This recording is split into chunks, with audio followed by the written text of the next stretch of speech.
대학교 캠퍼스 내에 교내 유학센터를 최다 운영하고 있는 세계유학닷컴은 많은 학생들과의 미팅을 통해서 경험을 쌓고 있습니다. 그 중에 하나가 학생들이 어떠한 영어 프로그램이 준비되어 있는지를 잘 모르는 경우도 있고요. 또 내용을 심도 있게 알지 못하는 경우가 많이 있었습니다. 그래서 영어 프로그램에 대한 종류를 설명해 드림으로써 기간에 따라서 목적에 따라서 어떠한 영어 프로그램을 공부해야 될지를 사전에 준비할 수 있는 계기를 드리고자 합니다. 먼저 개요입니다. 일반적으로 영어 레벨은 10단계, 9단계, 8단계, 6단계 등으로 학교별로 차이가 있습니다. 비교적 규모가 크거나 사설 학원의 경우에는 8단계 이상의 레벨을 적용합니다. 왜냐하면 학생들도 많고요. 그 학생들의 레벨을 좀 더 세분화해서 그 세분화된 레벨에 맞는 프로그램을 적용하기 위해서입니다. 대규모 학원인 경우에 가능하죠. 대학 부설이나 규모가 작은 사설 학원의 경우에는 6단계 이하로 레벨을 운영하는 경우가 많이 있습니다. 레벨 테스트는 학교에 출석하는 첫 번째 날에 대부분 시행을 합니다. 하지만 일부 대학 부설 같은 경우엔 프로그램 개강일 이전에 사전에 오리엔테이션이나 레벨 테스트를 하는 경우도 많이 있습니다. 레벨 테스트 형식은 객관식 문법이라든가 작문, 대화 이러한 테스트를 합니다. 어학원에 따라서는 전화 테스트를 하는 경우도 있습니다. 보통 한국 학생들은 10단계 레벨을 가정한다고 하면 4단계에서 6단계의 중급 단계로 배정되는 경우가 많습니다. 이는 한국에서 영어 교육 프로그램이 비슷하기 때문에 큰 차이를 보이지 않는다는 것이죠. 10단계 레벨에서 1단계, 2단계, 3단계 레벨은 비기너 레벨입니다. 수업 수준도 비기너를 위한 수업을 합니다. 상급 레벨로 진급은 보통 4주에서 12주 단위로 어학교별로 규정에 따라 진행이 되고요. 레벨이 많은 경우에는 4주 단위, 레벨이 적은 경우에는 8주에서 12주 단위로 시험을 거쳐서 레벨이 올라가게 되는 것입니다. 물론 출석률과 수시로 이루어지는 테스트에서도 일정 점수 이상을 통과해야 합니다. 제너럴 잉글리시라고 할 수 있는 일반 영어 수업은 가능하면 빠른 시간 내에 마무리하고 다른 전문 프로그램으로 참여하는 것이 어학연수를 보다 효과적으로 하는 방법 중에 하나일 것입니다. 그러면 프로그램 내용을 보도록 하겠습니다. 일반 영어에 대한 설명, 가장 일반적인 거죠. 회화에 약한 학생들에게 필요한 과정이고 작문, 독해, 문법, 어휘에 대한 통합 교육을 하는 것입니다. 진학하고자 하는 학생들도 6개월 정도는 일반 영어를 하고 그리고 그 다음 단계로 넘어가는 것이 보통이죠. 흔히 ESL이라고 합니다. 전반적이고 포괄적인 영어 프로그램이고요. 의사 전달을 목적으로 집중적인 수업이 이루어집니다.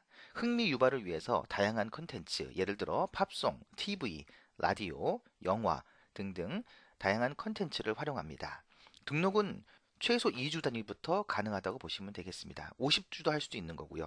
물론 여기서 어떤 차별점이 있냐면 단기간으로 여러 번 하는 것보다는 예를 들어서 10주 단위로 40주를 하는 것보다는 40주를 하시게 되면 학비 절감 효과가 있기 때문에 최소 2주 단위로 신청을 할 수 있다라고 하더라도 사전에 전체 학업 기간을 고려하여 신청하는 것이 경제적으로 훨씬 유리한 것입니다. 어학교별로 정기적인 레벨 시험을 통해서 레벨이 재조정되며 수업 시간은 주당 15시간부터 30시간까지 다양합니다. 언어 구조에 대한 이해, 회화, 어휘 및 표현 능력, 듣기 능력까지가 일반적인 주당 25시간 수업이고요.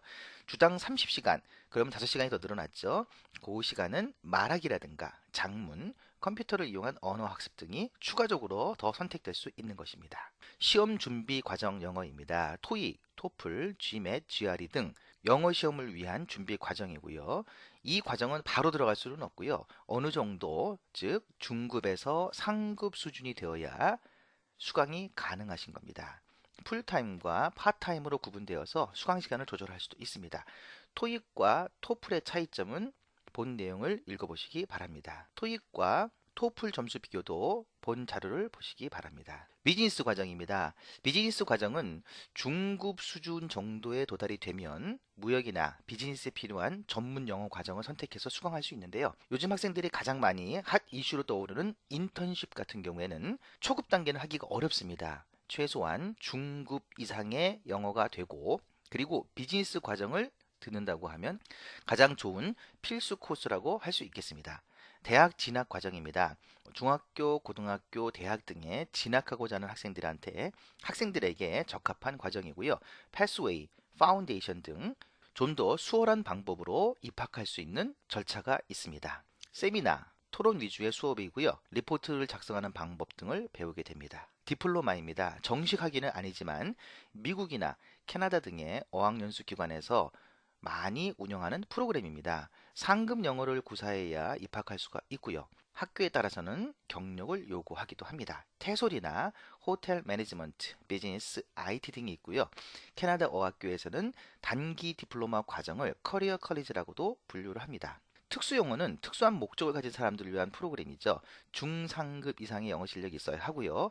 법, 공학, 교육, 의학 등 다양한 분야의 자격증 프로그램을 포함하고 있습니다. 마지막으로 DYO는 Design Your Own이라고 해서 연수 프로그램 플러스 대학의 정규 수업이나 여러 전문 강좌를 들을 수 있는 과정이죠. 즉 개인 맞춤식 프로그램입니다. 정규 프로그램을 통해서 이수한 정규 학점은 크레딧을 인정받기도 하고요. 이러한 프로그램을 운영하는 학교는 일부가 있습니다. 지금까지 설명드린 영어 프로그램은 일반적인 영어 프로그램이고요. 이거 이외에 굉장히 다양한 프로그램이 있습니다. 이러한 과정들은 다양하게 준비되어 있기 때문에 전문 유학 플래너를 통해서 상담하시면서 최적의 프로그램을 만들어 보시기 바랍니다.